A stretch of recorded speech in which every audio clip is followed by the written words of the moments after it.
టాలీవుడ్ ఇండస్ట్రీలో glamour beauty అంటే అందరికీ టక్కున వినిపించే పేరు హెబ్బా పటేల్. కుమారి 21F లాంటి సినిమాలో నటించి తన గ్లామర్ తో యూత్ ని బాగా ఆకట్టుకుంది. తర్వాత రొమాంటిక్ సినిమాలు ఎక్కువగా చేసి గ్లామరస్ లుక్ లో కనిపించింది. అయితే ఇప్పటి వరకు ఎన్ని సినిమాలు చేసినా ఒక్క భారీ హిట్ కూడా రాలేదు. దాంతో సరైన హిట్ కోసం వెయిట్ చేస్తుంది. టాలీవుడ్ గ్లామర్ క్వీన్ గా హెబ్బా పటేల్ కరోనా టైంలో ఓదెలా సినిమాలో నటించింది. ఆ మూవీ విమర్శకుల ప్రశంసలు అందుకుంది. తర్వాత సీక్వెల్ గా ఓదెలా 2 కూడా వచ్చింది. అయితే మూవీ సక్సెస్ అయిన నేపథ్యంలో ఈమె తాజాగా ఒక యూట్యూబ్ ఛానల్ కి ఇంటర్వ్యూ ఇచ్చింది. అందులో ఆమె గురించి ఆసక్తికరమైన విషయం పంచుకుంది.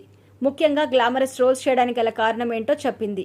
తర్వాత ఆ ఇంటర్వ్యూ సోషల్ మీడియాలో వైరల్ అవ్వడంతో నెటిజన్లు ఆమెపై పాజిటివ్ గా కామెంట్ చేస్తున్నారు.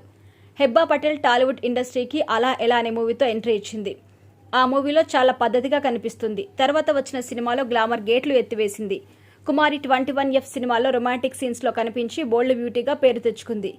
అయితే తర్వాత వచ్చిన సినిమాలన్నింటిలోనూ అలాగే కనిపించింది. అయితే ఏ మూవీ కూడా తనకి మంచి సక్సెస్ అయితే ఇవ్వలేకపోయింది.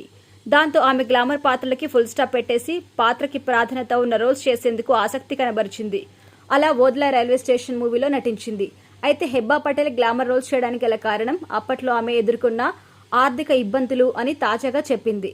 ఇందులో అప్పుడు ఆ పాత్రల గురించి చెప్పేవాళ్ళు కూడా లేకపోవడంతో నేను ఒక జాబ్ లాగా చేశాను, డబ్బులు తీసుకున్నాను.